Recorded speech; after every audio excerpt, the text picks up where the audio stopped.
ladies and gentlemen, welcome back to another episode of Top to Flop, and I have got all my R2-D2s here in a row. I'm going to discuss which ones are my favourites and why. It's very hard to put things like this in order. It's only my opinion, it could change from day to day, but I hope you enjoy the reasons I state. And also, this is the second time I'm filming this because I actually left one R2-D2 out by accident. I found it on the shelves. It's the R2-D2 that is part of these four here, the whatever you call it, the Royal Starship Crew. So he's in there, and he's a very important one as well. He's actually quite high up the list. So I'm reshooting it. Also, I want to try and get my runtime down. But this is the one I have gone with as the best. It is the VC149 R2-D2 from the Vintage Collection. It has one flaw, which is the card back they put it on. And that's quite ironic because that's a card back I founded my channel 6 years ago to get that card back, and they gave it to us, and the R2-D2 that they gave us, this one, is not what I imagined on that card back. I expected a clean R2, a neutral one, just like he looks on the card back, to go on there. So there's a few others coming up that would suit that, but that's the only criticism I can give this. And although this doesn't have any gadgets or gizmos shooting out of it, I love this R2-D2 because it's the sculpt I love, and yeah, he's not that dirty in New Hope. It's very hard to get your head around where he belongs like this. I actually have this R2 on my Dagobah shelf because he could fit in there. He could be like that post-battle, a bit of space dust or whatever, or cruising around Tatooine, who knows. But that's why I love it, because the blue pops. It's the best sculpt, I think, this for R2-D2. And with the weathering, it kind of works. Sometimes weathering can really ping a figure. This is my favourite Mandalorian figure, for example. Look at that. He's got the Beskar, but the weathering makes that Beskar shine, which is ironic because it dulls it up, but because of the dullness of the weathering, the shiny parts, the cleanliness stands out, pops more. And so that's probably what happens with this figure. And so second place in this whole thing had to go to the classic, because I love the classic R2-D2.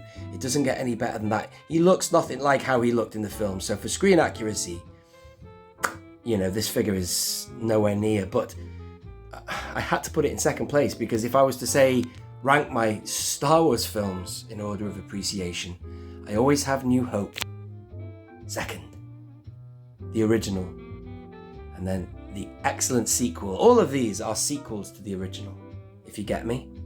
That's the original, but I would never put New Hope first. I'd have to give the props to The Empire Strikes Back. That's my favourite Star Wars film. It's the best sequel. And this, in my opinion, is the best sequel to the original, if you get my thought there.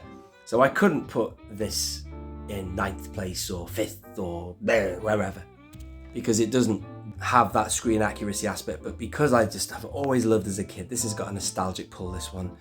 The chrome, I'll never forget opening this as a child and just being blown away, and the reflectiveness, the blue and the red there on the head. This is a retro collection figure as well. This ain't the original, but I couldn't not put him in second. And then that is it. So let's get this rolling, ladies and gentlemen. In third place, the figure that I left out of the last time I shot this is this one. This comes from the Movie Heroes Royal Starship Crew, whatever you want to call that. And as I noticed when I got it off the shelf the other day, this is the same mold sculpt that I can tell for the eyepiece as this one here, this VC145, and rightly so, because this is a great head for R2, and all these vary so much, as you will see. The molds have changed throughout the years, but I think they are reaching perfection with this one. And that's all I can say about that. I think Tungori is even selling this clean one, or was. But that's him. He does come with a central leg as well. I've taken it off just for the purposes of putting him in the cradle with the others. And then next up is this one. And I could have easily put this one ahead of that one, although it would be inconsistent with my argument for that being the best head. But this one also has a really good eyepiece and good colour, good tone, good shape. I can see R2-D2 in that. And for the purposes of showing you how you can have him, this is exactly the same figure again here. This one is the Black Series Orange Line R2-D2, but you can either display him for Attack of the Clones, because obviously that's why I put this one in the row, because I'm showcasing what is the best feature for him. These jets for the Attack of the Clones flying sequence. But if you want to have him just as New Hope, have him like this. In fact, this figure here, which is the same one, I have on my Yavin 4 shelf. Stood with Luke and all the other droids that were involved, including Biggs's droid and stuff, but still. So that's that one. It's a really good R2. You'll see that eyepiece return later on. But let's go to this one. This is a recurring R2-D2 mold. Obviously this is the VC45, I believe. No, it's not. It's a VC25. And it's the drink-serving R2-D2 from the barge. But this has seen the rounds, this figure. It also has the action feature of the chest opening there. This is the same figure that they brought out on the Empire Strikes Back card back with 3PO. And then also the Blue Leader droid is the same, and also the one they put in the droids line. In fact, sorry, I'm just moving the camera. Here he is. Still haven't opened him yet. I don't have him loose, but there you go. R2-SHW. Same mold as they have for this one here. So that's obviously Hasbro liking that one. They're repeating it quite a lot. It's still a great R2-D2. Do you know what? Back when I started my channel, I would have been happy if Hasbro just recarded this one without the drinks rack to give me that famous New Hope card back that I have always wanted. Again, I founded my channel on that. Let's move on. This is a new acquisition, this R2-D2. It's on Tungori. Never even knew this figure existed. It is just the same in the eye. Look at the eyepiece as this Black Series one. So maybe there's some kind of recycling of molds or whatever. I don't know how it works in the factories, but still, look at him though. All these are amazing features. You can see all his cogs and circuitry. This figure is supposed to be replicating how he was at the end of the Battle of Yavin. He got shot up by Vader. I've lost R2! Whatever, he screams, doesn't he? But amazing figure. Legacy collection, I believe, is it? I can't remember. But look at all that. The detail of the cogs and the copper and the tones is fantastic. So very interesting. Was going to put him in my X-Wing, but he's too good. You won't be able to see the body in the X-Wing. So I'm going to have him on the shelf somewhere. Haven't decided where yet. He also could look quite good next to the Endor bunkers. He got shot by a stormtrooper and went a bit bonkers, but still. As I move on hastily now to this one, love this figure as well. A very nice looking R2-D2. Losing points though with regard to the eyepiece, because very bulbous, that LED looking eye, and it does glow, does it? If you hold it to the light? No, it doesn't. That's just my imagination. I thought he had a sunroof. Or does he? I think there's a bit of light coming in there, just sort of shining. It's so bulbous that the light can shine in from the side of him.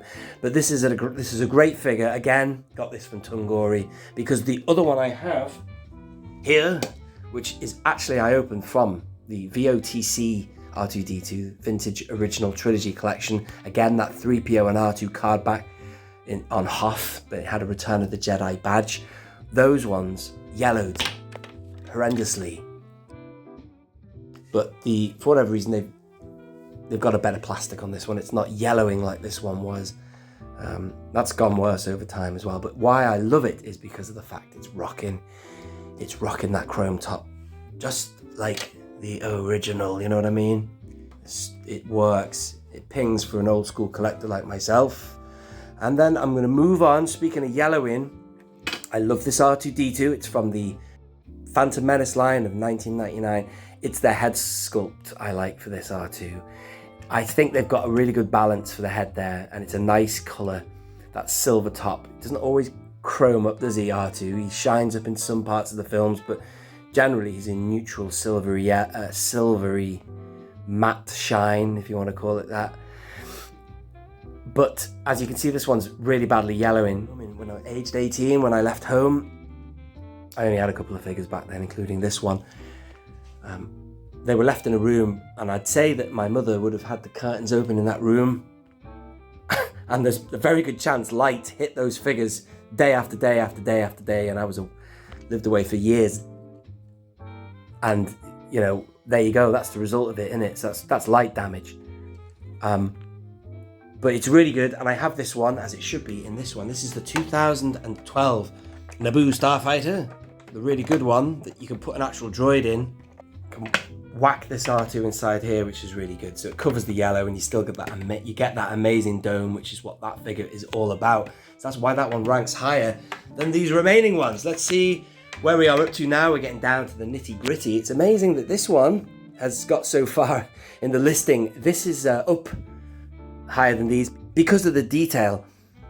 It's got the jetpacks, as you can see. He's made to look like he did in the Clone Wars, which is not exactly like he did on screen for the movies. But I like this R2-D2, and he does display nicely with his counterpart 3PO. There you go. Sorry about the camera there. I was just trying to find the figure. There he is. This 3PO and R2 go nicely, very nicely together. And obviously they don't have 100% accuracy. They've got that animated look, the Dave Filoni era look. So they're quite nice together. Got this from Tungori again. It's a great place, Tungori, to find figures you don't have. And I opened the 3PO off a card back. Only got it for cheap in a job lot years ago. Moving on. This is the Power of the Force 2 R2-D2. And it's a good R2. This has a sunroof. Look at that. See? The light goes in the top and he glows just like the Jawas did in that line. And this is the last of the chrome tops that I have in my list. And you can't beat it. Hark back to the original and a much better, more screen accurate mold for back then. It's a really good R2-D2. Not bad at all. And he's got a third leg as well, which is something the original didn't have. Yeah, I've put a bit of blue tack there. I just realised why I have, probably to keep the third leg from falling down or something. I don't know. But anyway, there he is, moving hastily on. This one is such a letdown, this figure. So disappointed with it. I think it costs a lot of money. This is the Dagobah one that's really dirty. That's how he would look after he's come out of the swamp, you know, shot out of the swamp. He loses points because of the fact that you can't articulate that head. You can't even twist it. And that red LED eye socket is not good for me. I do know that my nephew had, not this exact figure, but a repack or a repaint of this. He was cleaner in the Movie Heroes line, I understand. And this one don't have no batteries that work no more, but my nephews did. But I do remember seeing it on the shelves as well. I should have bought one, but still, I bought this off Tatooine Customs. You remember that guy, friend of the channel? He sold a load of his figures off, and I bought this and opened it and stuff. But it was a decent deal because he can go for a lot of money. But to be honest, I've never been happy with this R2. So much so, I've actually had him in my X-Wing in the past, you know, just to sort of no place to put him. There's a reason for that. Coming up in a minute, I'll explain. This R2 here, I always have this R2-D2 facing that way. Let's have a look at the positives of this. This is another Power of the Force 2 one. This is the one that had the same type of packaging as the Phantom Menace line. So it was green, if you remember. And I love this figure for this one reason. Look at that. Those laser stickers, whatever you call them, like a CD, they shine and sparkle. I like that. And I like him facing that way. And he has a little bit of subtle weathering. He's good for Tatooine, this one. Plus on the front you will see he has the restraining bolt. But where I do not like this figure, it's the eyepiece. Look at it. It's just wrong. It's more like how he looked in the Clone Wars or something. It's not big enough the eye or something like that. But has he got a sunroof that shines?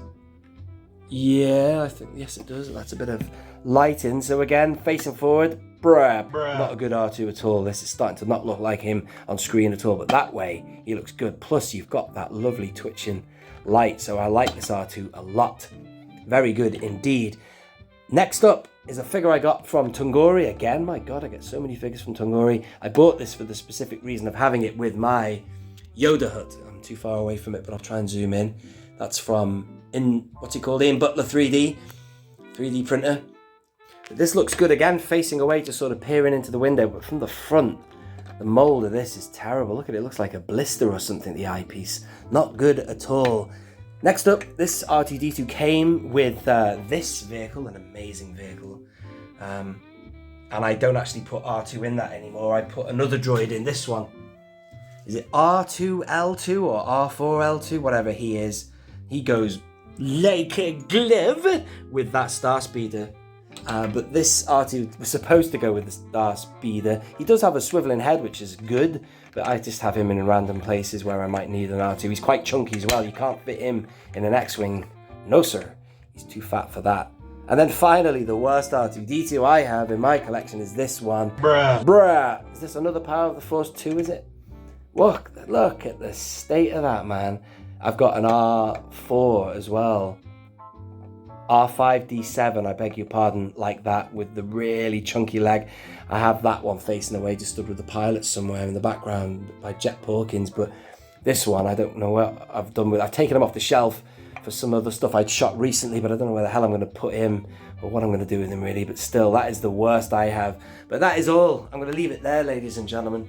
Oh, it does have a firing off, kind